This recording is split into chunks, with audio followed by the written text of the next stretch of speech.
श्री स्वामी समर्थ. नमस्कार मंडळी.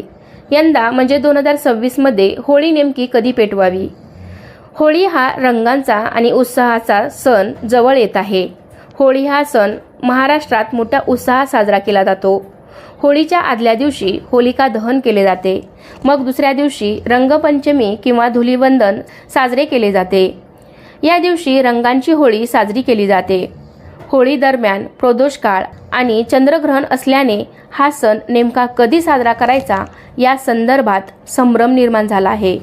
मात्र चंद्रग्रहण, प्रदोष कालावधी, स्थिती आणि सूर्यास्ताची वेळ पाहता 2 तारखेलाच होलिका दहन आणि 3 तारखेलाच धुलीवंदन साजरं करता येईल असं पंचांगकर्ते आणि खगोल अभ्यासकांनी यावर्षीच्या होळीचे शास्त्रशुद्ध नियोजन स्पष्ट केले आहे.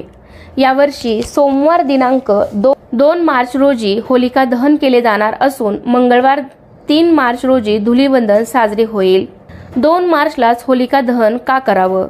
सोमवार 2 मार्च रोजी सायंकाळी 5:55 फाल्गुन पौर्णिमेला सुरुवात होत आहे. शास्त्रानुसार ज्या दिवशी प्रदोष काळात सूर्यास्तानंतरची वेळ म्हणजेच पौर्णिमा असते त्याच दिवशी होलिका दहन करणे उचित मानले जाते. यावर्षी हा योग 2 मार्च रोजी जुळून येत असल्याने याच दिवशी होळी पेटवली जाईल असं सांगितलं जात आहे. मंगळवार दिनांक 3 मार्च रोजी ग्रस्तोदी चंद्रग्रहण आहे.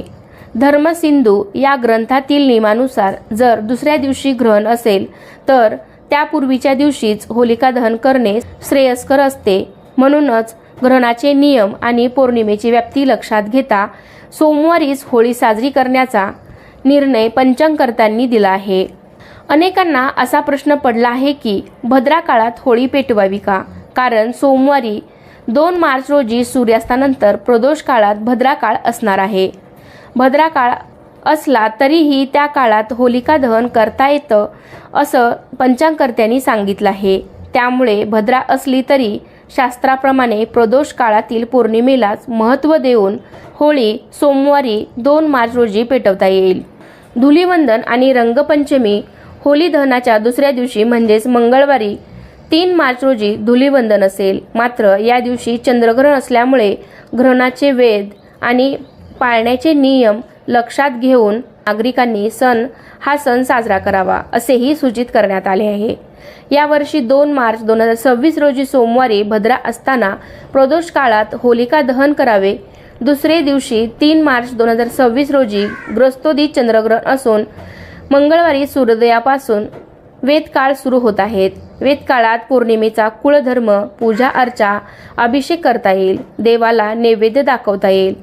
वेदामध्ये पूजन निषेध नाही. आपणास भोजन निषेध असल्याने नैवेद्य अगदी थोडा करावा. अशा प्रकारची कर्मे करता येत असल्याने वेदकाळात धुलीवंदन म्हणजे धुळवड, रंग खेळणे हे देखील करता येईल. तर हा व्हिडिओ पाहिल्यानंतर तुमच्या मनामध्ये कोणतीही शंका उरलेली नसेल. आशा करते की हा व्हिडिओ तुम्हाला आवडला असेल किंवा अजूनही काही तुमच्या शंका असतील तर मला कमेंटद्वारे नक्की विचारू शकता. चला तर मग पुन्हा भेटूया अशाच एका छानशानी माहितीपूर्ण व्हिडिओमध्ये. तोपर्यंत सर्वांना श्री स्वामी समर्थ.